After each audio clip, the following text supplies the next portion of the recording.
हाँ भाई, क्या हाल चाल है। चलो, एक बचा हुआ टॉपिक था वो भी जल्दी से खत्म कर लेते हैं, और उसके बाद ये प्रीवियस ईयर क्वेश्चन की सीरीज खत्म होगी, और कल तो तुम्हारा एग्जाम है ही है फिर। तो देख लेते हैं, डिटर्मिनेंट्स बचा था, ठीक है। डिटर्मिनेंट्स में देख लो, सिर्फ और सिर्फ स्क्वायर मैट्रिसेस ऐसी होती हैं जिनका डिटर्मिनेंट एग्जिस्ट करता है। किसी भी मैट्रिक्स ए के लिए ये जो इस तरह से लिखा होता है इसको हम डिटर्मिनेंट ऑफ ए पढ़ते हैं, मॉड्यूलस ऑफ ए नहीं पढ़ते हैं। मैट्रिक्स के लिए, नंबर के लिए तो इसको मॉड्यूलस ऑफ ए पढ़ा जाता है, ठीक है। अब अगर कोई 2 by 2 ऑर्डर की मैट्रिक्स है तो उसका हमें अगर डिटर्मिनेंट फाइंड करना है तो हमें क्या करना होता है, इसको ऐसे A1 और A2 यानी इसको इससे मल्टीप्लाई करना होता है, माइनस करके इसको इससे करना होता है, और हमारा काम हो जाता है।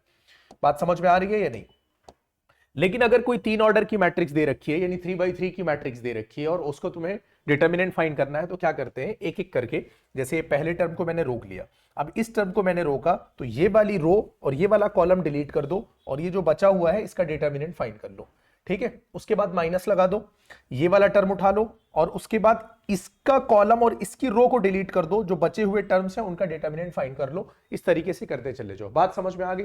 तुम कोई भी रो चूज कर सकते हो, तुम कोई भी कॉलम चूज कर सकते हो। ये साइन कैसे डिसाइड करता है? ये साइन डिसाइड होता है इस पर, ये जो आई रो और कॉलम का जो नंबर होता है। देखो यहां पर 1 1 है ना, 1 + 1 2 होता है। अगर इवन आया तो पॉजिटिव होगा, अगर ऑड आया तो निगेटिव होगा, बस इतना याद रखना। यहां पर 1 2 है, देखो ऑड हो गया, 1 और 2 ऑड होता है, सम 3 हो गया, तो ये निगेटिव हो जाएगा। यहां पर 3 1 4, तो ये फिर पॉजिटिव हो जाएगा। बात समझ में आ गई? अब इसको हम इस रो के उसमें भी एक्सपैंड कर सकते हैं रिस्पेक्ट में, इस कॉलम के भी, इस रो के भी, जिससे आसान हो। जनरली हम देखते हैं कि जिस रो या कॉलम के पास ज्यादा जीरोज हो, हम उसी के रिस्पेक्ट में उसको एक्सपेंड कर देते हैं। क्या ये बात समझ में आ गई? इसके बाद minor of an element. Minor of an element के लिए क्या करना होता है, तुमको जिस भी एलिमेंट का माइनर पूछना होता है, तुमको उसकी रो और कॉलम को भूल जाना है बस, ठीक है। जैसे मान लिया मैंने यहां पर एक लिखा 2 3 4 5 6 7 8 9 10, ठीक है। मुझे माइनर बताना है इसका, इस 2 का, तो इस रो को भूल जाओ, इस कॉलम को भूल जाओ। ये जो 4 बचे हैं इसका तुम क्या फाइंड कर लेना है, तुम्हें डिटर्मिनेंट फाइंड कर लेना है, वही माइनर ऑफ एन एलिमेंट हो जाएगा। इसी तरह से मान लो तुमको 7 का बताना है, इस एलिमेंट का माइनर बताना है, तो तुम क्या करोगे, इस रो को भूल जाओगे, ठीक है, और इस कॉलम को भूल जाओगे। यानी उस रो और उस कॉलम को भूल जाओ जिसमें वो एलिमेंट एग्जिस्ट करता है। जो बचे हुए नंबर्स हैं उनका डिटर्मिनेंट फाइंड कर लेना, वो माइनर हो जाएगा। अगर उसी माइनर में तुम साइन से मल्टीप्लाई कर दो, जैसे वो एलिमेंट अगर ऑड प्लेस पे है तो वो माइनस साइन ले लेगा, अगर इवन प्लेस पे है तो वो पॉजिटिव साइन ले लेगा, जो अभी पिछली बार बताया था, यानी पिछली स्लाइड में। तो बस वही क्या हो जाता है, कोफैक्टर हो जाता है, कुछ भी नया इसमें नहीं है, ठीक है। अब किसी भी एलिमेंट को अगर आप उसके माइनर से मल्टीप्लाई कर रहे हो, तो साइन ध्यान रखना बस, उस एलिमेंट का अगर इवन प्लेस पे, जैसे 1 1 इवन प्लेस पे है तो पॉजिटिव, 1 2 ऑड प्लेस पे है तो निगेटिव, इस तरह से, यानी हर एलिमेंट को उसके माइनर से मल्टीप्लाई कर दो, आंसर आ जाएगा। लेकिन यहां पर साइन का ध्यान रखना है। कोफैक्टर के केस में क्या होगा, अगर कोफैक्टर तुमने निकाला होगा तो साइन पहले से तुम इसमें यूज कर चुके होगे, तो फिर हम सब पॉजिटिव करके ही लिखते हैं। A11 इंटू, ये कैपिटल ए क्या शो कर रहा है, cofactor of that element. A12 और उसके कोफैक्टर से, A13 उसके कोफैक्टर से मल्टीप्लाई कर दो, तो भी इस डिटर्मिनेंट का आंसर आ जाएगा, ठीक है। यानी इस मैट्रिक्स का डिटर्मिनेंट आ जाएगा। अब अगर किसी एलिमेंट्स किसी रो या कॉलम के एलिमेंट्स जो है वो उसके कोफैक्टर से, यानी किसी दूसरी रो या कॉलम के कोफैक्टर से मल्टीप्लाई किए जाते हैं, तो उसका सम हो जाएगा 0, ठीक है। अगर डिटर्मिनेंट ऑफ ए 0 हो जाता है तो ए को हम सिंगुलर मैट्रिक्स बोलते हैं। अगर डिटर्मिनेंट ऑफ ए 0 नहीं होता है तो हम उसको नॉन सिंगुलर मैट्रिक्स बोलते हैं। यानी किसी भी मैट्रिक्स में हमको क्या देखना है कि उसका डिटर्मिनेंट 0 आ रहा है या नहीं आ रहा है। अगर 0 आ गया तो उसको हम सिंगुलर मैट्रिक्स बोलेंगे, अगर 0 नहीं आया तो उसको हम नॉन सिंगुलर मैट्रिक्स बोलेंगे। बोलो बात समझ में आ रही है कि नहीं? अच्छा, अगर 2 नॉन सिंगुलर मैट्रिक्स हैं ए और बी, तो उनका जो प्रोडक्ट होगा, यानी ए बी और बी ए, वो भी नॉन सिंगुलर ही होगा, ये ध्यान रखना है। दूसरा, प्रोडक्ट करने के बाद डिटर्मिनेंट लो, ये डिटर्मिनेंट निकाल कर प्रोडक्ट करो, कोई फर्क नहीं पड़ता है, दोनों केस में आंसर सेम आएगा। जैसे ए बी का determinant of A dot determinant of B के बराबर होगा, यानी दोनों को प्रोडक्ट करके मैं डिटर्मिनेंट निकालूं, या फिर पहले से डिटर्मिनेंट फाइंड करके प्रोडक्ट कर लूं, दोनों केस में मेरा आंसर सेम आएगा, ठीक है। ये काफी काम आने वाला है। एरिया ऑफ ट्राइंगल समझ लो भाई, अगर 3 वर्टिसेस दिए हुए हैं x1 y1 x2 y2 x3 y3, तो उनका एरिया ऑफ ट्राइंगल ये बन जाता है हाफ x1, यानी ये जो तुम्हें दिख रहा है x1 x2 x3 y1 y2 y3, यहां 1 1 1 लिख देना, इसका डिटर्मिनेंट फाइंड कर लेना, हाफ से इनटू कर देना। हमेशा इसको मॉड्यूलस में रखना, इसलिए क्योंकि एरिया ऑफ ट्राइंगल हमेशा पॉजिटिव होता है, आंसर नेगेटिव नहीं देना है, तो इसका आंसर हमेशा पॉजिटिव आएगा। कभी भी नॉन कोलिनियर प्रूव करना हो कि 3 पॉइंट्स नॉन कोलिनियर है, तो तुम समझ जाओगे कि उनसे जो एरिया, जो ट्राइंगल बनेगा उसका एरिया 0 हो जाएगा। तो अगर तुम्हें प्रूव करना हो area of triangle is 0 if it is formed by 3 non collinear points, अगर 3 नॉन कोलिनियर पॉइंट से कोई ट्राइंगल बन रहा है तो उसका एरिया कितना होना चाहिए? 0 होना चाहिए। इसके अलावा एक बात और याद रखना कि अगर पहले से तुमको ट्राइंगल का एरिया दे दिया जाता है तो तुम पॉजिटिव और निगेटिव दोनों साइन कंसीडर करोगे। मान लिया यहां पर कोई वैल्यू अल्फा या के या कुछ दे दिया और एरिया दे दिया है पहले से और बोला उसको फाइंड करो, उस केस में तुम दोनों वैल्यूज कंसीडर करोगे, यानी पॉजिटिव भी और निगेटिव भी, ठीक है, एरिया की। लेकिन अगर तुमको एरिया फाइंड करना है तब कोई बात ही नहीं, तुम सीधे सीधे क्या करोगे? एरिया फाइंड करोगे, आंसर पॉजिटिव ही दोगे। अभी जो हम लोग क्वेश्चन करेंगे तो शायद तुमको ज्यादा अच्छे से समझ में आ जाएगा। अब बात करते हैं एडजॉइंट ऑफ मैट्रिक्स। ज्यादातर क्वेश्चन यहां से निकलते हैं एडजॉइंट से और इनवर्स से। एडजॉइंट ऑफ मैट्रिक्स क्या होता है? किसी भी एलिमेंट्स के जो कोफैक्टर्स होते हैं, अभी हम लोग पहले डिस्कस करके आए ना कि कोफैक्टर्स क्या होते हैं, उन कोफैक्टर्स की एक मैट्रिक्स बनाओ और उसका ट्रांसपोज कर दो। ट्रांसपोज तुमको पता ही होगा, रो और कॉलम एक्सचेंज कर दिए जाते हैं, यानी रो को कॉलम में और कॉलम्स को रो में एक्सचेंज कर दो, तो उसको हम एडजॉइंट ऑफ मैट्रिक्स बोलते हैं। 2x2 की अगर मैट्रिक्स है कोई तो उसका ट्रांसपोज क्या बोलते हैं, एडजॉइंट निकालना बहुत आसान होता है। सिंपली हम करते क्या है, इन दोनों का प्लेस बदल देते हैं, यानी ये यहां उठ के चला जाता है, ये यहां चला जाता है, और इन दोनों के सिर्फ साइन बदलते हैं, बस। समझ गए बात को कि नहीं? इन दोनों को क्या करना है, इन दोनों का प्लेस अदला बदली कर देना है और इन दोनों में सिर्फ साइन बदल देना है, इसका एडजॉइंट निकल कर आ जाएगा। अब इसकी कुछ प्रॉपर्टीज पर आ जाते हैं। ये प्रॉपर्टीज से सीधा सीधा क्वेश्चन तुमसे पूछ लेता है। देखो a इंटू एडजॉइंट ए करो या एडजॉइंट ए इंटू ए करो, आंसर सेम होगा, और वो आंसर होगा क्या? Determinant of a into I. N क्या बता रहा है? ऑर्डर ऑफ मैट्रिक्स बता रहा है। यानी अगर ये 2 जो a एडजॉइंट है ये 2x2 की मैट्रिक्स है, तो जो आइडेंटिटी मैट्रिक्स आएगी वो भी 2 ऑर्डर की होगी। 3 की होगी तो वो 3 ऑर्डर की आ जाएगी। डिटर्मिनेंट a इंटू आई। इसके अलावा एडजॉइंट ए का जो डिटर्मिनेंट होता है वो डिटर्मिनेंट a की पावर n-1 होता है। ये ध्यान रखना, इस पर बेस्ड क्वेश्चन आएगा और आया है क्योंकि एमसीक्यूज में बहुत बार यहां से क्वेश्चन निकल कर आते हैं, ठीक है। दूसरी चीज, किसी भी मैट्रिक्स का ट्रांसपोज करके एडजॉइंट करो, या पहले एडजॉइंट कर लो फिर ट्रांसपोज करो, कोई फर्क नहीं पड़ता है, आंसर दोनों केसेस में सेम होगा। एक न्यूमेरिकल यहां से भी, मतलब न्यूमेरिकल बोल रहा हूं, मतलब एमसीक्यूज यहां से भी बनते हैं। जैसे के ए, यानी के कोई स्केलर क्वांटिटी है, मैट्रिक्स में इनटू किया और उसका डिटर्मिनेंट निकालना है, तो ये जब के बाहर आता है ना तो के की पावर n बन जाता है, जहां पर n क्या है? ऑर्डर ऑफ मैट्रिक्स है। यहां से भी क्वेश्चन निकलता है, अभी हम लोग क्वेश्चंस देखेंगे। इनवर्स ऑफ स्क्वायर मैट्रिक्स, देखो अगर नॉन सिंगुलर मैट्रिक्स है ए तो उसका इनवर्स एग्जिस्ट करेगा। कंडीशन क्या है कि वो नॉन सिंगुलर होनी चाहिए, ठीक है, क्योंकि अगर सिंगुलर मैट्रिक्स हुई तो डिटर्मिनेंट ऑफ ए 0 हो जाएगा। और ए इनवर्स का फॉर्मूला हम क्या देख रहे हैं? Adjoint A upon determinant of A, यानी किसी भी मैट्रिक्स का एडजॉइंट निकालकर उसको उसके डिटर्मिनेंट से डिवाइड करते हैं तो हमें ए इनवर्स मिल जाता है। अब अगर वो सिंगुलर मैट्रिक्स हो गई तो ये 0 हो जाएगा, 0 हो जाएगा तो फिर ए इनवर्स एग्जिस्ट नहीं करेगा। क्या ये बात समझ में आ गई? एडजॉइंट ए ये क्या है? कुछ और नहीं है, एडजॉइंट ए ही है। कोफैक्टर निकाले, कोफैक्टर की मैट्रिक्स बनाई, उसका ट्रांसपोज किया तो एडजॉइंट ए ही तो निकल कर आया, ठीक है। तो ये दोनों एक ही चीज है। अब आ जाओ प्रॉपर्टीज पर। इनवर्स की प्रॉपर्टीज में क्या होगा? ए इनवर्स इनवर्स, यानी इनवर्स करके फिर से इनवर्स कर दोगे तो वही मैट्रिक्स वापस मिल जाएगी तुमको जो थी। ट्रांसपोज करके इनवर्स करो या पहले इनवर्स करो फिर ट्रांसपोज करो, कोई फर्क नहीं पड़ता है, ठीक है। यहां पर देखो, किसी मैट्रिक्स का डिटर्मिनेंट फाइंड करके फिर इनवर्स करो या पहले इनवर्स फाइंड करके फिर डिटर्मिनेंट निकालो, कोई फर्क नहीं पड़ता है। इसी तरह से यह बात भी याद रखना कि जैसे यहां पे लिखा हुआ है ए स्क्वायर और इसका डिटर्मिनेंट, तो ये डिटर्मिनेंट ए का स्क्वायर करो, ठीक है, बात बराबर ही होगी, दोनों सेम बातें होंगी। इसी तरह से किसी भी मैट्रिक्स में जब उसके इनवर्स से मल्टीप्लाई कर देते हैं तो हमारा आंसर कितना आ जाता है? आई, एक आइडेंटिटी मैट्रिक्स हमें मिल जाती है। एडजॉइंट ए का इनवर्स, यानी ए का इनवर्स करके फिर एडजॉइंट करो या एडजॉइंट ए फाइंड करके फिर इनवर्स करो, कोई फर्क नहीं पड़ता है। सारी प्रॉपर्टीज ये ध्यान में आ रही है कि नहीं? अब यहां से क्वेश्चन जरूर निकल कर आता है, ठीक है। सॉल्व करने को बोलता है तुमको, 3 इक्वेशन दे देता है लीनियर इक्वेशन और तुमको बोलता है इसको सॉल्व करो। इसको क्या करना, जो तुमको ये इक्वेशन दिए होंगे लीनियर, उसके ये जो कोएफिशिएंट्स होंगे ना a1 a2 a3, इस तरीके से इसको अरेंज कर लेना, ठीक है। यहां पर x के कोएफिशिएंट, यहां पर y के कोएफिशिएंट, यहां पर z के कोएफिशिएंट को एडजस्ट करना। एक्स वाई जेड को इस तरह से एक कॉलम बनाकर रख देना और उसके बाद ये जो वैल्यूज आई हैं उनको एक कॉलम बनाकर इस तरह से रख देना। क्या बात समझ में आ रही है?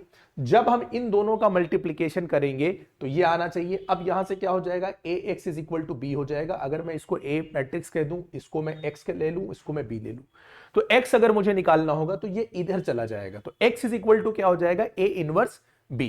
क्या बात समझ में आ रही है कि नहीं? यहां से हम लोग फाइंड कर सकते हैं, यानी इन लीनियर इक्वेशन को सॉल्व कर सकते हैं, और इसी तरह से हमको करना होता है। एक मिनट।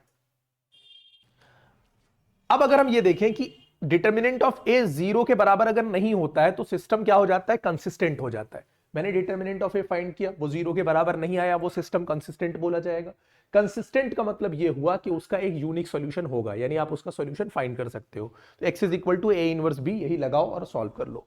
दूसरा हो सकता है कि उसका डिटर्मिनेंट ऑफ ए कितना आ जाए, 0 आ जाए। ऐसे केस में क्या चेक करोगे, adjoint A into B check करोगे। अगर ये 0 के बराबर नहीं आया तो सिस्टम इनकंसिस्टेंट है, उसका कोई सॉल्यूशन नहीं होगा। और तीसरा केस ये है कि डिटर्मिनेंट ऑफ ए 0 आया, एडजॉइंट ए इंटू बी भी 0 आ गया, तब सिस्टम कंसिस्टेंट भी हो सकता है और इनकंसिस्टेंट भी हो सकता है, यानी उसके इनफाइनाइटली मेनी सॉल्यूशन भी हो सकते हैं और नो सॉल्यूशन भी हो सकते हैं, दोनों केस। ज्यादातर यहां से क्वेश्चन निकल कर आता है, या तुमसे ये पूछ लेता है कि सिस्टम कंसिस्टेंट है या नहीं है, या अगर कंसिस्टेंट है तो सॉल्व करो, इस तरह से क्वेश्चंस बनते हैं। आई होप ये बात क्लियर हो गई होगी। तो चलो अब चलते हैं क्वेश्चंस पर। 2023 में एक क्वेश्चन पूछा है, ये इक्वल टू 0 दे रखा है और तुमसे पूछ रहा है अल्फा की वैल्यू बताओ। देखो तुम्हें क्या करना है, इसको एक्सपैंड कर दो। ठीक है, तो सबसे पहले अल्फा को उठा लो। अल्फा को उठाया तो ये रो और ये कॉलम डिलीट हो जाएगा। 2 1 जा 2 -4। क्या बात समझ में आई? -3 को उठा लो। जब 3 को उठाया तो ये रो ये कॉलम डिलीट हुआ। 1 1 जा 1 1 जा, ठीक है, 1 -1। इसी तरह से अब यहां से किसको उठाओ, 4 को उठा लो। 4 को उठाओगे तो 4 1 जा 4 -2 हो जाएगा। इक्वल टू कितना हो जाएगा, 0। ये दे रखा है 2 -4, ये -2 अल्फा हो जाएगा। 1 -1 0, तो ये टर्म खत्म हो जाएगा। 4 में से 2 जाएगा 2, 2 × 4 कितना हो जाएगा, 8 बराबर 0। -2 अल्फा बराबर -8, अल्फा बराबर 4। बोलो क्या बात समझ में आ गई? ये हो गया पहला क्वेश्चन, आसान था। Come to the next one. If A B a skew symmetric matrix of order 3, determinant A is equal to X. अब एक बात याद रखना, अगर कोई स्क्यू सिमेट्रिक मैट्रिक्स है, कैसी है, skew symmetric matrix, skew symmetric matrix, if A is skew symmetric matrix. अब देखो, अगर ऑर्डर इसका कैसा है, इवन, तो जो डिटर्मिनेंट ऑफ ए होता है ना, ये हमेशा एक परफेक्ट स्क्वायर होता है। क्या होता है, परफेक्ट स्क्वायर। और अगर इसका ऑर्डर हुआ ऑड, तो इसका डिटर्मिनेंट ए हमेशा होता है 0। ये दो बात याद रखना। अगर स्क्यू सिमेट्रिक मैट्रिक्स तुमको दिया हुआ है, उसका ऑर्डर इवन है, तो जो डिटर्मिनेंट ऑफ ए होगा वो हमेशा एक परफेक्ट स्क्वायर होगा। और अगर ऑर्डर जो दे रखा है वो कैसा है, ऑड है, तो डिटर्मिनेंट ऑफ ए हमेशा कितना होगा, 0 होगा। तो यहां पर क्या बोला है, A B a skew symmetric matrix of order 3। Order 3 क्या है, ऑड है, इसका मतलब डिटर्मिनेंट ऑफ ए कितना होना चाहिए, 0 होना चाहिए। इसका मतलब x की वैल्यू कितनी हो गई, 0 हो गई। x की वैल्यू 0 हो गई। हमसे 2023 टू द पावर x पूछा है, यानी 2023 टू द पावर 0 हो जाएगा। किसी भी नंबर पे अगर पावर 0 लगी तो आंसर 1 हो जाएगा। बोलो क्या बात समझ में आ गई? क्वेश्चन क्लियर है बिल्कुल? Question number 2। Come to the third one. Non singular matrix है, नॉन सिंगुलर मैट्रिक्स है सेट ए, यानी ए के बारे में बताना। यार देखो, नॉन सिंगुलर मैट्रिक्स है, इसका मतलब क्या, सिंगुलर है तो उसका डिटर्मिनेंट 0 के बराबर होगा। नॉन सिंगुलर है तो 0 के बराबर नहीं होगा, यही ना। डिटर्मिनेंट फाइंड कर लो, कोई भी रो पकड़ के सॉल्व कर लो। चलो मैं पहले ही रो उठा लेता हूं, 1 लिया मैंने। क्या नाटक है ये, कलर। सबसे पहले मैंने 1 उठाया, 1 उठाया तो 3 1 जा 3 माइनस ए हो जाएगा, ठीक है। उसके बाद मैंने 2 उठाया, 2 उठाया तो 2 1 जा 2 -3 हो जाएगा। बोलो ये सॉल्व करना तुमको आता ही होगा। प्लस 1 उठाया, 2 × ए, 2 × ए और 3 × 3 9, और ये नॉट इक्वल टू कितना हो जाएगा, 0 के। इसको थोड़ा सा सॉल्व करो, ये तो 3 - ए ही रहेगा, ठीक है। ये माइनस हो गया, 2 - 3 कितना होता है, -1, निगेटिव और निगेटिव ये हो जाएगा +2। यहां से 1 जा करोगे तो कितना आ जाएगा, 2a - 9 is not equal to 0। क्या ये बात समझ में आ रही है? अब जरा इसको सॉल्व करो, कितना हो जाएगा, देखो 3 और 2 5। सही जा रहा हूं मैं? अच्छा, 2a - a कितना हो जाएगा, a हो जाएगा। 3 और 2 5 - 9 -4 हो जाएगा, नॉट इक्वल टू 0। तो a is not equal to 4। क्या बात समझ में आई? यानी a 4 नहीं हो सकता, तो ये वाला ऑप्शन तुम्हारा सही हो जाएगा। ठीक है, क्लियर है? चलो next. If the area of triangle with matrix इतना इतना इतना इज 9 स्क्वायर यूनिट देन के। देखो एरिया अगर 9 स्क्वायर यूनिट दे रखा है तो हमको क्या करना है, पहले तो देखो -3 3 और 0 ये हो गया 0 0 के, ये हो गया 1 1 1। इस तरह से इसका एरिया फाइंड करेंगे बोलो। और इसका जो एरिया होगा जब हमको 9 स्क्वायर है तो प्लस और माइनस दोनों कंसीडर करेंगे। अभी बताया था जब कुछ निकालना हो तो इस तरह से करते हैं। इसको सॉल्व करो, इस वाले कॉलम के अलोंग साइड मतलब इसको सॉल्व कर दो तो 0 वाला गायब हो जाएगा, 0 वाला गायब हो जाएगा, ये हो जाएगा हाफ, ये हो जाएगा के। अब ये वाली रो ये वाला कॉलम तो तुमको छोड़ना है, -3 वन जा -3 और 3 वन जा कितना हो जाएगा 3, यानी ये भी -3 हो जाएगा। बोलो बात समझ में आ रही है कि नहीं। और इसका तुम्हें क्या करना होगा, डिटर्मिनेंट लेना होगा। चलो इसको सॉल्व करो तो कितना हो जाएगा, हाफ -6 के प्लस -9, यहां आएगा -3 के बाहर आकर वो कितना हो जाएगा 3 के बराबर प्लस -9, के बराबर हो जाएगा +-3। क्या ये बात समझ में आई। ऑप्शन कौन सा हो जाएगा मेरा, बी। अगर ऐसे नहीं समझ में आया तो क्वेश्चन वैसे भी बहुत ज्यादा आसान था, तुम वैसे भी बना लेते। अगर ये कोई मान लिया कोऑर्डिनेट प्लेन है तुम्हारा, 3,0 यहां कहीं लाई करेगा, बोलो 3,0 यहां कहीं लाई करेगा, -3,0 यहां कहीं लाई करेगा, बोलो यानी ये जो बेस निकल कर आएगा पूरा यहां से लेकर यहां तक, ये बेस 3 इधर 3 इधर, बेस कितना हो गया, बोलो बेस हो गया 6। बात समझ में आ गई, बेस हो गया 6, half into base into height. अब इधर ही हाइट होगी ना, ये बराबर कितना हो जाएगा 9। इसको जब तुम सॉल्व करोगे तो h बराबर कितना आ जाएगा 3। क्या ये बात समझ में आई भाई, 2 3 जा 6 और 3 3 जा 9, 3 हो जाएगा। अब 3 इधर भी हो सकता है इधर भी हो सकता है, ऊपर हुआ तो पॉजिटिव ले लेगा, नीचे हुआ तो निगेटिव ले लेगा, इसलिए ये आंसर हो जाएगा। ऐसे भी कर सकते हैं। क्वेश्चन नंबर 5 देखो, ये दे रखा है x पूछ रहा है, एक ही ऑप्शन आंसर हो सकता है ये वाला सीधे। क्यों एक यही वाला आंसर हो सकता है भाई, यहां पर एक्स स्क्वायर मिलेगा तुमको, ये बात कंफर्म है। एक्स स्क्वायर मिलेगा तो आंसर तुमको पॉजिटिव निगेटिव दोनों देगा, एक ही ऑप्शन दे रहा है। ठीक है, सॉल्व करना है। सॉल्व कैसे करेंगे, देखो 2 1 जा 2 -5 4 जा 20, 2x into x 2x square, 6 4 जा 24, ये हो जाएगा। 24 को इधर लेकर आओ, यहां पर -18, 2x स्क्वायर -24, 24 को इधर लेकर आओगे तो कितना हो जाएगा ये 6। भाई 24 लाओगे +24, 24 में से 18 जाएगा 6 हो जाएगा। एक्स स्क्वायर बराबर 3 आ जाएगा तो x बराबर +-3 आ जाएगा। बोलो ऑप्शन डी समझ में आ गया कि नहीं।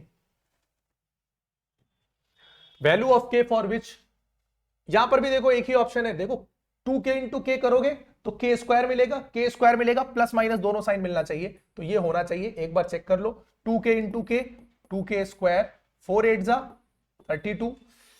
अब मेन चीज ये है कि यहां पर इसने बोला था कि ये सिंगुलर मैट्रिक्स है, इसका मतलब इसका डिटर्मिनेंट कितना होना चाहिए था, 0 होना चाहिए था। ठीक है, तो यानी इसका जो डिटर्मिनेंट है वो 0 के बराबर रख दो। 2k स्क्वायर बराबर 32 हो जाएगा, k स्क्वायर बराबर 16 हो जाएगा, k बराबर +-4 हो जाएगा।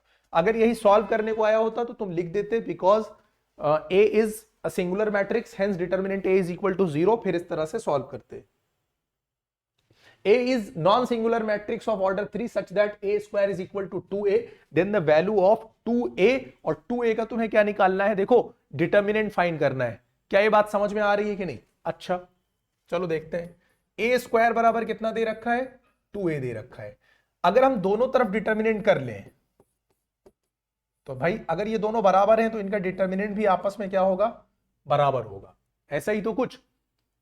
ठीक है, अब अगर ये हो गया तो हम इस a स्क्वायर को ये भी तो लिख सकते हैं डिटर्मिनेंट ऑफ a का स्क्वायर।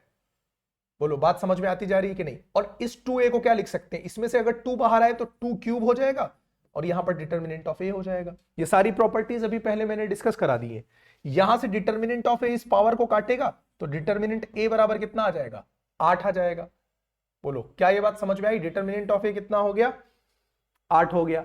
अब मुझे क्या निकालना था, 2a का निकालना था, बस जाहिर सी बात है 2a का डिटर्मिनेंट निकालना था। ये 2 क्यूब डिटर्मिनेंट a हो जाएगा, तो 2 क्यूब डिटर्मिनेंट a मैंने 8 निकाल ही लिया, ये भी 8 हो जाएगा, 64 आंसर हो जाएगा, सी ऑप्शन। क्या क्वेश्चन नंबर 7 क्लियर है। a और b और ab पूछ रहा है। देखो चाहे मैं प्रोडक्ट करके फिर उसको मल्टीप्लाई करूं, मतलब उनका डिटर्मिनेंट फाइंड करूं, या फिर डिटर्मिनेंट पहले फाइंड करके फिर करूं? मेरे लिए कौन सा केस आसान है? ये वाला ज्यादा आसान है। डिटर्मिनेंट ऑफ ए निकालोगे कितना हो जाएगा? बोलो। 2 2 जा 400 और यहां पर 50 इंटू 10 कितना हो जाएगा? 500 इंटू बी में देखो 50 इंटू 3 कितना हो जाएगा? 150 यानी 150 और 40 इंटू 2 कितना हो जाएगा? -80 हो जाएगा। यहां से आएगा -100, यहां से आएगा 70, आंसर आएगा -7000। ऑप्शन डी तुम्हारा आंसर होगा। क्वेश्चन नंबर 9 पर आ जाओ। Let A B a 3x3 matrix adjoint A 64 दे रखा है, ए बताना है। देखो एडजॉइंट ए जो होता है ये बराबर होता है डिटर्मिनेंट ऑफ ए की पावर n-1, जहां पर n क्या है? ऑर्डर ऑफ मैट्रिक्स है। एडजॉइंट ए इन्होंने 64 तुमको पहले से दे दिया है, डिटर्मिनेंट ऑफ ए निकालने को बोल रहे हैं। ऑर्डर ऑफ मैट्रिक्स तुम्हें पता है कि 3 है, 3 - 1 कर दो, 64 बराबर डिटर्मिनेंट ए की पावर 2, 2 इधर आके क्या करेगा? इसका स्क्वायर रूट करेगा, यानी ये हो जाएगा +-8। भाई 64 का करोगे तो +-8 ही तो होगा, तो ये तुम्हारा आंसर हो जाएगा डी। लग रहा 2023 में सब डी डी ही भर दिया था। इसके बाद आ जाओ क्वेश्चन नंबर 10 पर। Determinant of A plus adjoint A is, इसको सॉल्व करना है। इन्होंने तुमको दिया है ए इंटू एडजॉइंट ए। अब एक बात समझ लो, अभी मैंने लिखाया था कि ए इंटू एडजॉइंट ए जो होता है वो डिटर्मिनेंट ऑफ ए इंटू आई के बराबर होता है। बोलो लिखाया था अभी पिछली प्रॉपर्टीज में, हाँ या ना? करना क्या है? एक मिनट पॉज तो नहीं, हाँ नहीं ठीक है। हाँ तो क्या कह रहा था मैं कि मैंने अभी पैसे तुमको अभी पहले लिखाया था कि ए इंटू एडजॉइंट ए करो तुम, या फिर एडजॉइंट ए इंटू ए करो तुम। दोनों केस में जो आंसर आता है वो डिटर्मिनेंट ऑफ ए इंटू आई आता है। आई क्या होता है? आइडेंटिटी मैट्रिक्स होती है। इसको जरा अगर तुम सॉल्व करो तो तुम देखोगे कि जो ए एडजॉइंट ए आएगा तुम्हारा, इसमें से अगर तुम 3 को बाहर निकालोगे तो ये एक आइडेंटिटी मैट्रिक्स बन जाएगी कि नहीं बन जाएगी? बोलो। यही तो बनेगी आइडेंटिटी मैट्रिक्स, यानी ये 3 इंटू आई बनेगा कि नहीं बनेगा? और ये बराबर होगा किसके? डिटर्मिनेंट ऑफ ए इंटू आई के। अभी वहां से पढ़ा आया तो ये कंपेयर करोगे तो डिटर्मिनेंट ए बराबर 3 आएगा कि नहीं आएगा? बोलो। डिटर्मिनेंट ए तो 3 आ गया। अब एडजॉइंट ए निकाल लो। अभी पिछले क्वेश्चन में डिस्कस किया एडजॉइंट ए का डिटर्मिनेंट क्या होता है? डिटर्मिनेंट ऑफ ए की पावर n-1। तो एडजॉइंट ए कितना हो जाएगा? डिटर्मिनेंट ऑफ ए आया है 3। ऑर्डर कितना है भाई? 3/3 की मैट्रिक्स है, 3 - 1, 3 का स्क्वायर, ये हो गया 9। मुझे आंसर इसका निकालना था, ये है 3, ये है 9, तो आंसर कितना हो जाएगा? 12। ये ऑप्शन सही हो जाएगा।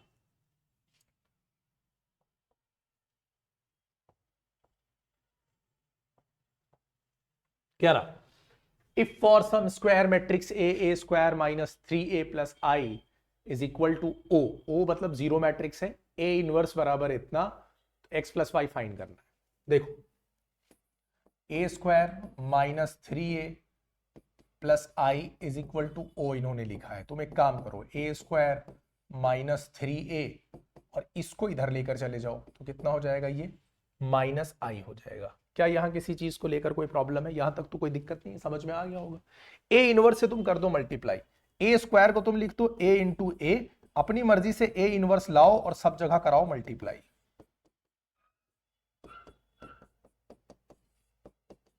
बोलो क्या यहां तक बात समझ में आ गई कि नहीं? जब ए और ए इनवर्स इनटू करेंगे तो तुम्हें आंसर में क्या मिलता है? एक आइडेंटिटी मैट्रिक्स मिलती है। क्या बात समझ में आती जा रही है? और यहां करोगे तो कितना आ जाएगा?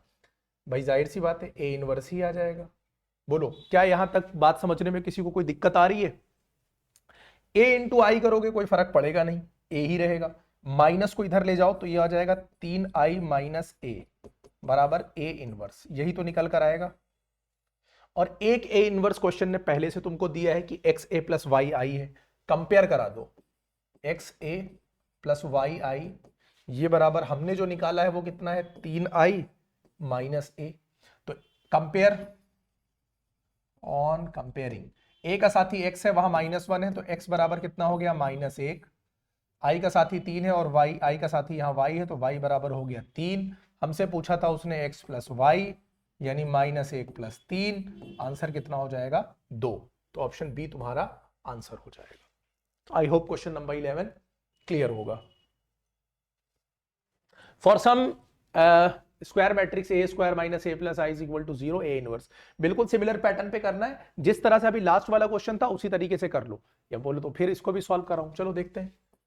ए square minus A plus I is equal to O, same pattern पे चले जाओ। ए स्क्वायर माइनस ए बराबर माइनस आई करो, ए इनवर्स से पूरे में इंटू कराओ, ठीक है। इसको ए इंटू ए लिखो, ए इनवर्स से कराया, ए को यहां भी ए इनवर्स से कराया, यहां पर भी ए इनवर्स से कराया, ठीक है। ए इंटू ए इनवर्स मिला, आइडेंटिटी मैट्रिक्स हो गया। ए इंटू ए इनवर्स किया, आइडेंटिटी मैट्रिक्स हो गया। इससे किया, ये हो गया। माइनस है तो ए इनवर्स माइनस इधर लेकर चले आओ, तो ये निगेटिव पॉजिटिव हो जाएगा और ये पॉजिटिव निगेटिव हो जाएगा। ए इंटू आई तो ए ही आता है, तो आई माइनस ए तुम्हारा करेक्ट ऑप्शन हो जाएगा, ऑप्शन सी। ये हो गया क्वेश्चन नंबर 12। आ जाओ 13। Given that A is square matrix of order 3, determinant of A दे रखा है, adjoint 2A is equal to बताना है मुझे, ठीक है। देखो ये जो एडजॉइंट 2A, इसको निकालने के लिए हम लोग क्या करते हैं, जो यहां पर होता है उसका डिटर्मिनेंट निकालते हैं, उसकी पावर n-1 करते हैं। तो n-1 कितना, 3/3 की मैट्रिक्स है, तो 3 - 1 हो जाएगा। यानी ये जो 2A है ये कुछ और नहीं होगा, कितना हो जाएगा, 3 - 1 यानी 2 हो जाएगा। क्या ये बात यहां तक समझ में आ गई, हाँ या ना? अगर ये एक स्केलर मैट्रिक्स है, मतलब एक स्केलर नंबर इसमें से डिटर्मिनेंट से बाहर आता है, तो ये बन जाएगा 2³ यहां बनेगा डिटर्मिनेंट A, और इस पूरे की पावर कितनी है, देखो 2 है। ये हो गई 2 की पावर 3, और डिटर्मिनेंट ऑफ A कितना दे रखा है, -2, और इस पूरे पे पावर लगी है कितनी, स्क्वायर। 2 की पावर 3 के ऊपर पावर 2, पावर मल्टीप्लाई हुई, 2 की पावर 6, -2 की पावर 2। भाई -2 की पावर 2 क्या होता है, पॉजिटिव ही आएगा, यानी 2 के बराबर ही तो आएगा। तो कुल मिला के ये 2 की पावर 8 आया कि नहीं आया, ऑप्शन डी आंसर हो जाएगा। बोलो क्या ये क्वेश्चन समझ में आ गया? नेक्स्ट देखते हैं। A is square matrix of order 3, determinant of A, ये उसी तरह का क्वेश्चन है, अभी भी हम लोगों ने किया है। एडजॉइंट A का डिटर्मिनेंट, बहुत बार इससे क्वेश्चन पूछता है, डिटर्मिनेंट ऑफ A की power n-1, determinant of A दे रखा है -4, ऑर्डर कितना दे रखा है, 3 - 1 -4, ये ऐसे लगाओ, -4 की पावर 2 बराबर 16, डी ऑप्शन हो जाएगा। क्लियर है? बोलो समझ में आता जा रहा है कि नहीं? ये सब प्रैक्टिस कर लो, एमसीक्यूज में यहां से क्वेश्चन निकलने के पूरे चांसेस हैं। For matrix A is equal to इतना इतना, एडजॉइंट A का मुझे क्या निकालना है, ट्रांसपोज निकालना है। पहले मुझे चाहिए एडजॉइंट A। अभी मैंने बताया था कि एडजॉइंट A में कुछ और नहीं करना है तुमको, सीधे सीधे क्या करना, जब 2/2 की मैट्रिक्स होगी तो अदला बदली मार देना, इन दोनों को अदला बदली कर दो, तो 7-2 हो जाएगा। एक मिनट, इन दोनों की अदला बदली करो तो 7 यहां चला जाएगा और 2 यहां आ जाएगा, ठीक है। ये अदला बदली हो गई, और इन दोनों के साइन बदल दो, तो -11 11 हो जाएगा और 5 - 5 हो जाएगा। ये हो गया एडजॉइंट A। मुझे इसका क्या चाहिए, मुझे इसका चाहिए ट्रांसपोज।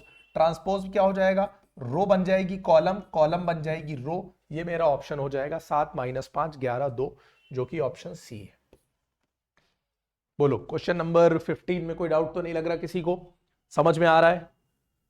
अच्छा, A इज इक्वल टू 14, और यहां पर क्या निकालना है, A इनवर्स फाइंड करना है। अब देखो A इनवर्स पहले निकालने के लिए मुझे चाहिए एडजॉइंट A और डिटर्मिनेंट A, दो चीजें चाहिए। पहले मैं डिटर्मिनेंट A निकालूंगा यहां से, चलो डिटर्मिनेंट A निकालते हैं। डिटर्मिनेंट 3 2 इतना हो जाएगा 6, और -1 कितना हो जाएगा, +1, यानी ये कितना हो गया 7। ये हो गया डिटर्मिनेंट A। अब मुझे चाहिए एडजॉइंट A, तो क्या चाहिए, एडजॉइंट A। एडजॉइंट A कैसे निकालूंगा, देखो जगह अदला बदली करो, 2 को इधर लाओ, 3 को इधर ले आओ, साइन अदला बदली करो, ये -1 1 हो जाएगा और ये 1 -1 हो जाएगा। बोलो एडजॉइंट A आ गया। अब मुझे क्या निकालना है, A इनवर्स। A इनवर्स निकालने के लिए मैं क्या करूंगा, 1/डिटर्मिनेंट of A into adjoint A। बोलो यही तो होता है, यानी 1 कितना आया है, ये आया है 7, और ये कितना आया है 2 1 -1 और 3। अब मुझे 14 A इनवर्स निकालना है, 14 को ले जाओ इंटू करा दो, 2 1 -1 3, 7 14 हो जाएगा, 2 1 माइनस 1 3। क्या ये ऑप्शन मिल रहा है 2 के साथ? नहीं, किसी में नहीं। तो इंटू 2 2 जा 4, एक ही ऑप्शन मिला, बी वाला आंसर हो जाएगा मेरा। पूरा सॉल्व करने की जरूरत नहीं पड़ेगी, क्योंकि 2 2 जा 4, ये वाला टर्म 4 होना चाहिए, जो कि किसी और में नहीं है। नहीं है तो फिर सॉल्व कर लो भाई। 2 2 जा 4 माइनस 2 2 3 6, ये आंसर हो जाएगा। ठीक है, चलो। A is square matrix of order 3 such that A adjoint A is equal to 10i। adjoint A निकालना है। अभी देखो बताया था, प्रॉपर्टी बेस्ड क्वेश्चन बहुत पूछ रहा है। A adjoint A अगर करना है तो ये डिटर्मिनेंट ऑफ A इंटू आई होता है, और वहां पर वो 10i दे रखा है। तो डिटर्मिनेंट A इंटू आई बराबर 10i, तो डिटर्मिनेंट ऑफ A बराबर 10 हुआ। बोलो हुआ कि नहीं हुआ? डिटर्मिनेंट A पता चल गया, एडजॉइंट A अपने आप पता चल जाएगा। बहुत बार आज किए हो तुम ये। Adjoint A is equal to determinant of A की पावर n माइनस 1, ऑर्डर है 3 यानी 3 माइनस 1 यानी 10, 10 की पावर 2 यानी 100। ऑप्शन सी तुम्हारा करेक्ट आंसर हो जाएगा। Question number 17। 18 find the maximum value of, expand करो इसको। पहले तो डिटर्मिनेंट फाइंड करोगे, उसके बाद देखेंगे ना मैक्सिमम वैल्यू क्या होगी क्या नहीं। चलो, 1 को उठाया, ये इन दोनों को इंटू करा दो, तो यहां पर कितना हो जाएगा? 1 प्लस साइन, 1 प्लस कॉस और माइनस का 1। ठीक है, माइनस 1 यानी ये वाला उठाया, तो 1 प्लस कॉस 1 जा 1 प्लस कॉस, 1 इंटू 1। ठीक, प्लस 1 ये उठाया, 1 इंटू 1 1, और ये माइनस, तो माइनस 1 माइनस साइन थीटा हो जाएगा। ठीक है, मैक्सिमम वैल्यू इसकी फाइंड करनी है। चलो, वन जा तो कोई फर्क पड़ेगा नहीं, इसको अंदर सॉल्व करो। ये हो जाएगा 1 plus sign plus cos plus sine into cos. ठीक है, इंटू करने पर यही आएगा। इन दोनों को इंटू किया, ये आ गया। -1 लिखा था, -1 लिख दो। यहां पर -1 था, देखो ये 1 और ये -1 कट गया, तो -1 ने इंटू किया तो माइनस कॉस थीटा बन गया। यहां से 1 और -1 कट गया, +1 ने इंटू किया तो ये माइनस साइन थीटा बन गया। ठीक है, इसको कर दो ओपन, ये ब्रैकेट का कोई काम है नहीं मुझे। यहां पर कितना था? 1, यहां से भी ब्रैकेट हटाओ यार, यहां था 1, ये -1 और ये +1 भी कट गया। ये साइन थीटा इस माइनस साइन थीटा से कट गया, ये कॉस थीटा इस माइनस कॉस थीटा से कट गया। तुम्हारे पास बचा सिर्फ sine theta into cos theta. इसकी मुझे बतानी है क्या? Maximum value. अब एक काम करो, इसको तुम 1/2 से डिवाइड करो और 2 से करो इंटू। 1/2 से डिवाइड नहीं, 2 से डिवाइड और 2 से इंटू। इससे क्या बन जाएगा? ये एक फॉर्मूला बन जाएगा। कौन सा फॉर्मूला बनेगा? देखो, ये फॉर्मूला बनेगा हाफ साइन 2 थीटा, ये बनेगा।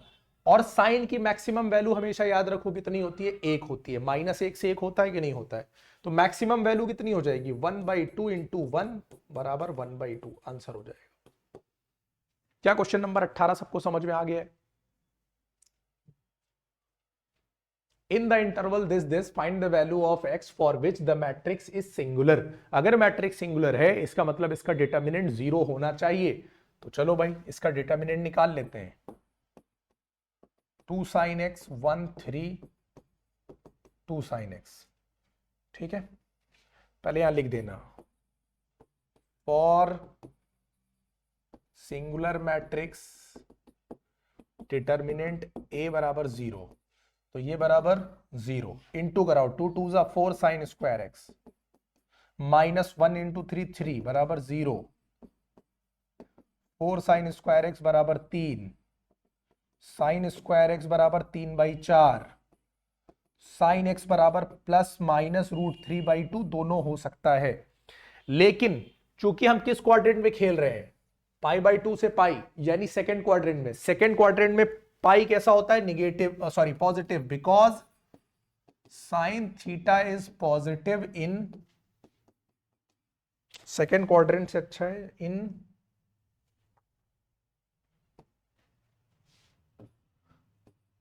π/2 टू पाई। इसलिए जो साइन एक्स की वैल्यू आएगी यहां पर, वो पॉजिटिव वाली कंसीडर करी जाएगी, निगेटिव कंसीडर नहीं करी जाएगी।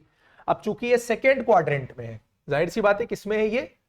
सेकेंड क्वाड्रेंट में है, तो ये जो 80 है ना, ये सेकंड भाई ऐसे ये √3/2 अगर हम देखते तो कितना हो जाता है, ये 60 हो जाता है ना, लेकिन सेकंड क्वाड्रेंट में जाएंगे तो 180 - 60 हो जाएगा ये, यानी इसको तुम लिख दो कितना, साइन 180 - x, यहां नहीं, इसको हटाओ 1 मिनट,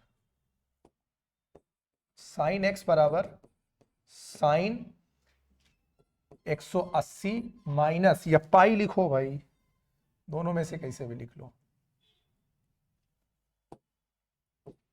पाई माइनस √3/2 कितने की वैल्यू होती है, π/3 की होती है कि नहीं होती है, π/3 मतलब 60 की, तो ये कितना हो जाएगा, साइन 2π/3, x बराबर 2π/3, आंसर हो जाएगा 120 डिग्री। बोलो क्या मेरी बात समझ में आ गई? क्यों मैंने पाई माइनस π/3 किया है? देखो इसका आंसर सीधे सीधे अगर तुम π/6 दे देते तो गलत हो जाता, क्योंकि तुमको जाना है π/2 से पाई के बीच में, हालांकि √3/2 तो साइन 60 की वैल्यू होती है, लेकिन फर्स्ट क्वाड्रेंट में आप नहीं जा रहे हो ना। ठीक है, क्वेश्चन नंबर 19 क्लियर है, नोट करो इसे। एक क्यूब कितना दे रखा है, ये 125p निकालना है। देखो डिटर्मिनेंट ए जो होता है ना, पहले डिटर्मिनेंट ए यहां से फाइंड कर लो, ये हो जाएगा p² - 4। ठीक है, ए का जो क्यूब है, यानी क्यूब करके चाहे तुम निकालो डिटर्मिनेंट, या पहले डिटर्मिनेंट निकाल कर क्यूब करो, कोई फर्क नहीं पड़ता है। तो डिटर्मिनेंट ऑफ ए बराबर यहां से कितना आ जाएगा, इसका क्यूब रूट करोगे 5 आ जाएगा। डिटर्मिनेंट ऑफ ए कितना दिया इन्होंने, 5, सॉरी ये 5 आ गया, और ये p² - 4 है, ये बराबर 5, p² बराबर 5 4 9 हो जाएगा, तो p बराबर ±3 हो जाएगा आंसर। बोलो समझ में आ गई कि नहीं? क्वेश्चन नंबर 20 भी हो गया। 21 मुझे निकालना है ए बी का इनवर्स निकालना है, और मुझे बी का इनवर्स इन्होंने पहले से दे रखा है। अब समझो, अगर मुझे ए बी का इनवर्स निकालना है ना, तो मुझे करना होगा बी का इनवर्स इंटू ए का इनवर्स। मुझे इन्होंने बी का इनवर्स पहले से दे दिया है, लेकिन ए का इनवर्स मुझे नहीं पता है, मुझे फाइंड करना पड़ेगा ए का इनवर्स। जब ए का इनवर्स फाइंड हो जाएगा तो हम लोग आसानी से इसको मल्टीप्लाई कर लेंगे। ए का इनवर्स फाइंड करने के लिए मुझे चाहिए दो चीजें, एडजॉइंट ऑफ ए भी चाहिए और डिटर्मिनेंट ऑफ ए भी चाहिए। पहले मैं डिटर्मिनेंट ऑफ ए निकाल लेता हूं, ठीक है? तो यहां से चलो शुरू करते हैं, डिटर्मिनेंट ऑफ ए निकालते हैं पहले। सबसे पहले कौन सी रो उठाओ, चलो 1 से ही उठाओ, 1 3 1 जा 3, माइनस तो 0 हो जाएगा, कोई फर्क पड़ेगा नहीं, -2 -1 1 जा -1 और -0 हो जाएगा। ठीक है, -2 यहां से उठाया, -2 इंटू -1 +2 -0 हो जाएगा, ये भी सॉल्व करोगे 3 - 0 0, सॉरी 3 - 0 3, 3 1 जा 3 हो जाएगा। यहां से -1 और -2 कितना हो जाएगा, ये +2 हो जाएगा, और यहां से -2 इंटू 2 ये -4 हो जाएगा, है ना। 3 2 5 -4 1 आ गया, जो कि 0 के बराबर नहीं है, इसलिए ए इनवर्स एग्जिस्ट करेगा, ए इनवर्स एग्जिस्ट। ये अपने आप कलर क्यों बदलता है भाई? ठीक, अच्छा अब हमको क्या निकालना पड़ेगा, एडजॉइंट ए निकालना पड़ेगा। एडजॉइंट ए निकालने के लिए मुझे क्या करना पड़ेगा, पहले मुझे कोफैक्टर्स निकालने होंगे, उनकी एक मैट्रिक्स बनानी होगी और उसको ट्रांसपोज करना होगा, तब मेरा क्या निकलेगा बोलो, ए एडजॉइंट ए निकलेगा। ठीक है, सबके निकालो कोफैक्टर्स पहले। चलो अब इसमें कोफैक्टर देखो, सबसे पहले A11 करो, ठीक है, साइन अभी बाद में देखा करना, 1 मिनट, साइन बाद में लगा लेना। सबसे पहले क्या करो, A1, बार बार मैं गलत क्यों लिख रहा हूं इसे, चलो A11 निकालो, यानी ये 3 1 जा 3 हो जाएगा, माइनस ये तो 0 हो जाएगा, यानी 3 आ जाएगा। ठीक है, चलो A12 देखो, ये निगेटिव होगा ना, तो निगेटिव साइन लगा लो पहले। A12 निकाल रहा हूं, यानी इस वाले टर्म का, तो -1 1 जा -1 -0, यानी कितना आ जाएगा, -1, माइनस यहां पहले से था, ये 1 हो जाएगा। A13 देखो यहां पर, यानी इसका, तो इसका कोफैक्टर देखो यहां पर, -2 इंटू -1 2, 2 - 0 यानी 2 हो जाएगा। A21, यहां पर साइन ध्यान रखना, 2 + 1 3 है तो निगेटिव साइन पहले से ले लेना। अब मुझे इसका निकालना है, ये और ये डिलीट, 2 1 जा 2 और यहां से -2 यानी -4, 2 -4 -2 और ये आ जाएगा 2। A22 देखो यानी इसका, ये और ये छोड़ोगे, 1 1 जा 1 हो जाएगा और ये 0 हो जाएगा यानी सिर्फ 1 आएगा। A23 देखो, A23 यानी ये छोड़ दो, अब मेरा क्या बचे, ये -2 और 0, तो -2 और -1 पहले से कितना आ जाएगा, 2 आ जाएगा। ठीक है, अब उसके बाद हम लोग क्या निकालेंगे, A31, 31 यानी ये वाला, ये वाली रो और ये छोड़ दो तो ये दोनों बचेंगे, 2 0 0 और -6। A32 देखो, ये A32, ये और ये छोड़ो, 1 0 0 और ये हो जाएगा 2, तो ये -2 आ जाएगा क्योंकि 3 2 है। 3 3 ये तो पॉजिटिव ही रहेगा, ये और ये छोड़ो, 3 1 3 और +2 हो, -2 है तो +2 हो जाएगा, तो ये हो जाएगा 5। ये मेरा निकल कर आ जाएगा। ठीक है, एक बार मैं चेक कर लेता हूँ कि गड़बड़ तो नहीं हुआ है। कौन सा क्वेश्चन मैं कर रहा हूँ, एक मिनट रुको, एक जगह साइन गड़बड़ किया है। देखो यहाँ पर 3 1 के लिए 3 1 ये वाला है ना, ये और ये छोड़ोगे, 0 -6 हो जाएगा, तो 0 -6 होगा ना, तो +6 हो जाएगा। ठीक, यानी पॉजिटिव रहेगा। और 3 2 में भी माइनस नहीं लगाया था तो +2 होगा। ठीक, एडजॉइंट ए मुझे कैसे निकालना है, इनके जो को फैक्टर आए हैं ना ये सारे, इसका ट्रांसपोज, तो A11 1 2 यानी ये हो जाएगा 3 1 और 2, फिर ये 2 1 और 2, 6 2 और 5, इसका क्या ट्रांसपोज। चलो 3 1 2 2 1 2 6 2 5, ये आ गया तुम्हारा कितना, एडजॉइंट ए आ गया। बोलो यहां तक बात समझ में आ गई कि नहीं। अब जब एडजॉइंट ए निकाल लोगे तो तुम्हें ए इनवर्स निकालने के लिए क्या करना पड़ेगा, A inverse 1 by adjoint A, sorry 1 by determinant A को एडजॉइंट ए से करना है इनटू डिटर्मिनेंट ऑफ ए है 1, तो कुछ फर्क पड़ेगा नहीं, यही मैट्रिक्स आ जाएगी वापस। 3 1 2 2 1 2 6 2 और 5। बोलो बात समझ में आ गई कि नहीं। ये हो गया ए इनवर्स। अब मुझे यहां पर क्या करना है, ए बी इनवर्स निकालने के लिए इनटू करा देना है, किसको किसको, ए इनवर्स और बी इनवर्स को, B inverse dot A inverse कराना है। बी इनवर्स हमको पहले से दे रखा था 3 -15 5 -1 6 -2 1 -5 और 2, इसको तुम्हें इनटू कराना है किससे, ये 3 1 2 2 1 2 6 2 5। क्या बात समझ में आ गई। अब हम लोग यहां पर मल्टीप्लाई करा लेंगे। ठीक है, मल्टीप्लाई करना तुम ऑलरेडी मैट्रिक्स में सीख कर आए होगे। ठीक, तो मेथड मैंने बता दिया, अब लास्ट ये वाला स्टेप मल्टीप्लाई करके सॉल्व कर लेना। ठीक है, सॉल्व इट। चलो next, solve the following system of equations bye matrix method. देखो बिल्कुल उसी तरह से लगेगा। यहां पर क्या करना है, पहले इसको एक मैट्रिक्स में अरेंज करो। एक्स का साथी देखो कितना है यहां पर, 1 2 3, ये देखो 1, वाई का साथी 2, इसका साथी 3, यहां से उठाओ, एक्स का साथी 2, वाई का कितना है -1, जेड का कितना है देखो 1, वहां से एक्स का साथी 3, वाई का 2, जेड का -2। ये इस तरह से लिखना, यहां पर एक्स वाई जेड लिखना, और ये बराबर कितना हो जाएगा, यहां पर क्या लिखोगे, ये है 6, ये है 2 और ये है 3। बात समझ में आ रही कि नहीं। अब मुझे इसका इनवर्स फाइंड करके उधर लेकर जाकर क्या करा देना है, मुझे मल्टीप्लाई करा देना है। तो अगर मैं कहूं एक्स वाई जेड, ये बराबर क्या हो जाएगा, ये जो मैट्रिक्स तुम्हें दिख रही है 1 2 3 2 -1 2 3 1 -2, इसका मुझे इनवर्स निकालना है और 6 2 और 3 से मुझे क्या करा देना है, इनटू करा देना है।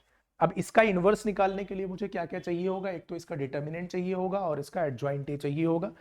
ठीक है, तो डिटर्मिनेंट और वो दोनों निकाल कर इसको सॉल्व कर लेंगे। बात समझ में आ गई? अभी लास्ट क्वेश्चन में जैसे बताया था ना, पहले क्या करोगे, डिटर्मिनेंट निकालोगे। एडजॉइंट ए के लिए क्या करोगे, पहले कोफैक्टर्स निकालोगे, उनकी एक मैट्रिक्स बनाओगे, उसको ट्रांसपोज करोगे तो क्या बन जाएगी, एडजॉइंट ए। उसको डिटर्मिनेंट ऑफ ए से डिवाइड करना, ए इनवर्स आ जाएगा। बस जब ये आ जाए तो इसको इससे मल्टीप्लाई करा देना। ठीक है, अभी नेक्स्ट क्वेश्चन में देखता हूं, एक दो जगह सॉल्व कर दूंगा। ठीक है, ये तुम लोग खुद से सॉल्व कर लो। 23, find the inverse of matrix using the inverse A inverse, solve the following. 1 minus 1 2 और 0 2 माइनस 3 3 माइनस 2 और 4 बराबर 3। देखो बिल्कुल ही वही क्वेश्चन है, आसान, बिल्कुल लास्ट क्वेश्चन की कॉपी है। पहले तुम इसका क्या करोगे, इनवर्स फाइंड कर लोगे। इनवर्स फाइंड करने के बाद जब इसका इक्वेशन बनाओगे तो उसमें इसके इनवर्स का पड़ेगा काम। ठीक है, क्योंकि इक्वेशन देखो यहां पर 1 माइनस 1 2 है, 1 माइनस 1 2 है, यहां पर 2 है, 0 2 और माइनस 3 है, 0 2 और माइनस 3 है, 3 माइनस 2 4 है, 3 माइनस 2 4 है। यानी जब इस सिस्टम को तुम मैट्रिक्स फॉर्म में अरेंज करोगे तो तुमको इसी ये मैट्रिक्स मिल जाएगी ए। इसका इनवर्स इसने तुमसे पहले ही फाइंड करा लिया है, तो ए इनवर्स फाइंड करके वैल्यू पुट कर देना, बी के साथ मल्टीप्लाई कर देना। बात समझ में आ रही है कि नहीं? हो जाएगा। अभी जैसे बताया है ए इनवर्स निकालना, वैसे ही करना है तुमको। 24, find A B and use it to solve the following equation. इस तरह का भी क्वेश्चन पूछ लेता है कि पहले ए बी फाइंड कर लो, उसका प्रोडक्ट, और उसको यूज करके फिर बताओ कि इसको कैसे होगा। तो पहले एक काम करो, ए बी निकाल लो पहले। ए बी कैसे किया जाए, देखो, -3 2 2 -2 1 1 -4 2 और 3, इसको मुझे मल्टीप्लाई करना है। 1 2 1 माइनस 2 0, 2 माइनस 1 1, 0 माइनस 2 1 से मल्टीप्लाई कराना है। ठीक है, चलो तो ये देखते हैं। -3 वन सा कितना हो जाएगा, -3, -2 4 हो जाएगा, -4 और इंटू 0 खत्म। ठीक है, ये हो गया रो इंटू कॉलम। उसके बाद आ जाओ दूसरे वाले से करते हैं। -3 इंटू 2 कितना हो जाएगा, -6, -2 इंटू -1 कितना हो जाएगा, +2, -4 इंटू -1 कितना हो जाएगा, +4, -3 इंटू 0 0 हो जाएगा, -2 इंटू -2 4 हो जाएगा, -4 इंटू 1 -4 हो जाएगा। ठीक है, अब नेक्स्ट पर आ जाओ। 2 वन सा कितना हो जाएगा तुम्हारा, 2, फिर ये हो जाएगा कितना, -2, फिर ये 2 जीरो सा कितना हो जाएगा, 0। ठीक है, उसके बाद 2 2 सा नेक्स्ट से करो तो 2 2 सा कितना हो जाएगा, 4, 1 इंटू -1 और कहां गया, 2 इंटू -1 -2, 2 जीरो सा 0, 1 इंटू -2 -2, 2 इंटू 1 +2। फिर इससे कराओ लास्ट वाली से, 2 वन सा 2, -2 और ये 0 हो जाएगा। ठीक है, फिर उसके बाद 2 2 सा 4, ये हो जाएगा -1 और 3 इंटू -1 -3, लास्ट में 2 0 सा 0, 1 इंटू -2 -2। ठीक है, और 3 इंटू 1 +3। बोलो बात समझ में आ गई कि नहीं? ये मैंने मल्टीप्लाई कर लिया। ठीक, अब मल्टीप्लाई करने के बाद यहां पर देखो ये बना तुम्हारा, यहां आएगा 1,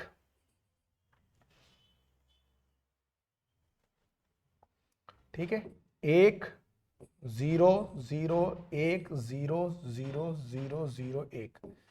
बोलो ये बन गई आइडेंटिटी मैट्रिक्स, बनी कि नहीं बनी? यानी जब मैंने ए और बी का प्रोडक्ट किया तो मुझे एक आइडेंटिटी मैट्रिक्स मिल गई। आइडेंटिटी मैट्रिक्स मिली तो उसने मुझे ये बताया भाई कि ये जो बी इनवर्स है ना, ये ए के बराबर है, या फिर ये कह लो कि ये जो ए इनवर्स है ये बी के बराबर है। दोनों तरह से मेरा काम हो जाएगा कि नहीं? अच्छा, अब जरा इसको अरेंज करके तुम देखो, इस वाली को अगर तुम अरेंज करो सिस्टम ऑफ लीनियर इक्वेशन को तो क्या बनेगा, देखो x कितना है 1 -2, z कितना है 0, यहां से x कितना है 2 -1, z कितना है -1, वहां से देखो कितना है x 0, y कितना है -2, z कितना है 1, इसका साथी यार ये क्या हो रहा है?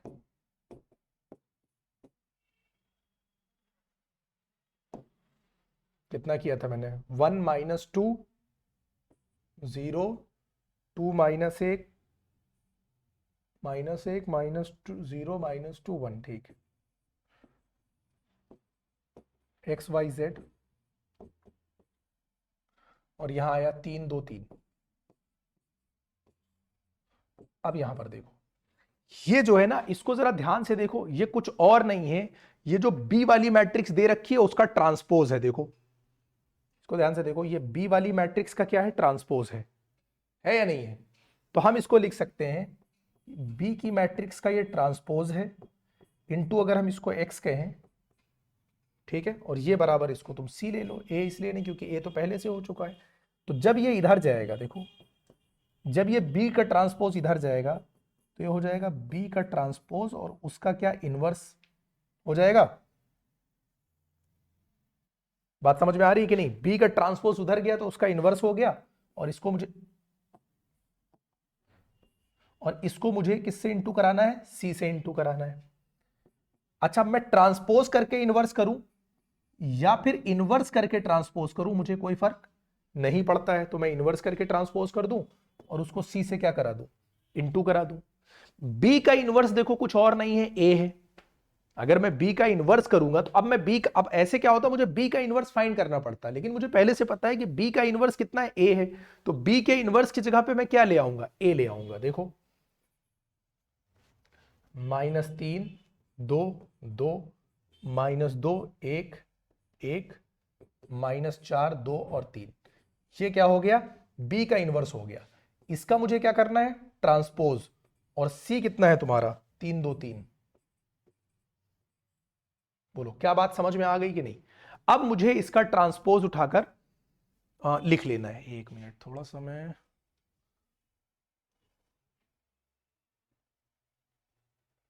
ये इधर शिफ्ट होगा,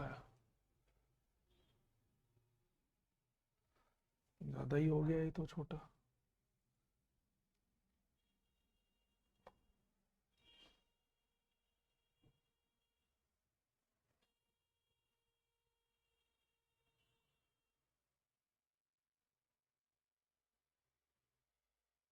भाई चलो कोई नहीं, दिखाई दे रहा है देखो क्लियर, ज्यादा छोटा तो नहीं हो गया। ठीक है, अब इसका अगर मैं ट्रांसपोज कर दूंगा, देखो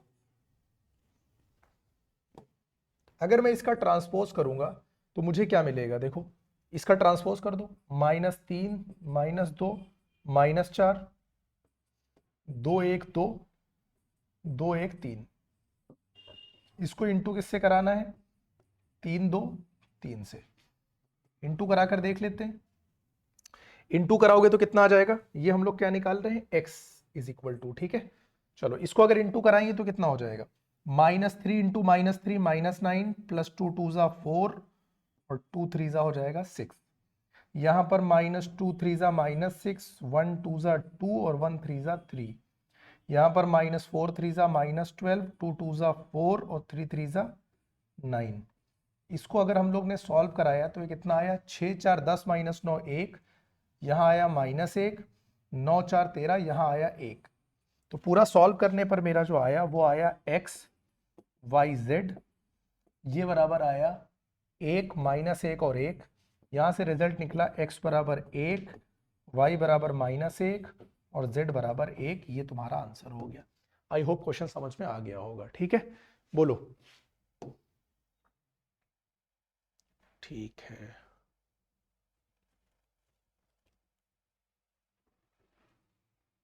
ये अब सही है। बस ठीक है, अब ठीक है, दिख रहा होगा प्रॉपरली।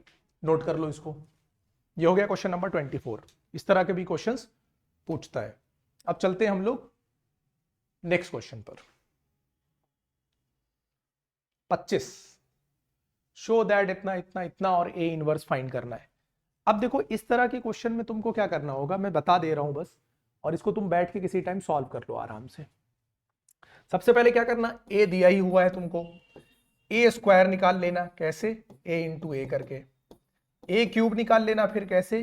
ए स्क्वायर इंटू ए करके। इतना काम कर लोगे, ये सारी चीजें वहां से निकाल लेना, ठीक है।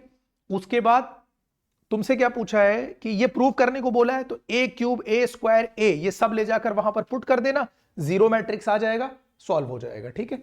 ये तो हो गया, मतलब शो हो जाएगा, प्रूव हो जाएगा, जो प्रूव करने को इन्होंने तुमसे बोला है वो चीज।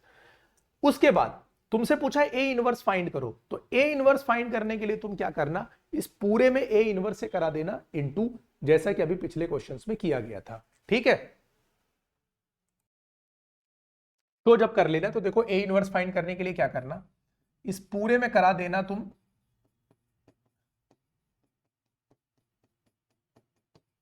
ए इनवर्स से इनटू करा दो इस पूरे में, इधर भी और इधर भी, दोनों में तुम करा देना इनटू।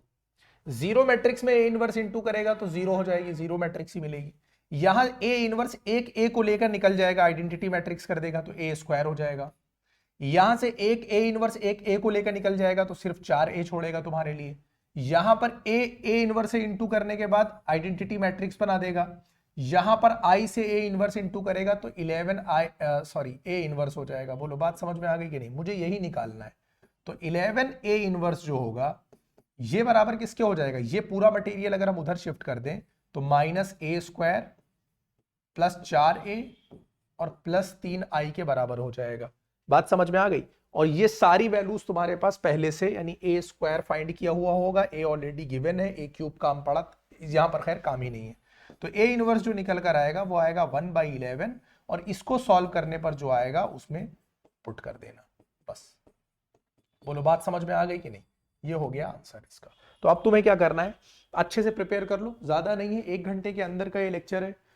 55 मिनट की मैंने हार्डली वीडियो डाली है, 2-3, क्योंकि अब इतना ज्यादा टाइम नहीं था कि मैं बहुत डिटेल में करा सकूं, ठीक है। तो थोड़ा सा मेहनत करो, काम हो जाएगा। 1 घंटे की क्लास ये ले लो, डिटर्मिनेंट हो जाएगा कंप्लीटली, और एमसीक्यू वगैरह में से यहां से क्वेश्चन अच्छे निकलने चाहिए, ठीक है। और बाकी कल पेपर है, ऑल द बेस्ट, अच्छे से करके आना, और पेपर देने के बाद आओ फिर बताओ कि कैसा हुआ है, ठीक है। तो मिलते हैं कल पेपर के बाद।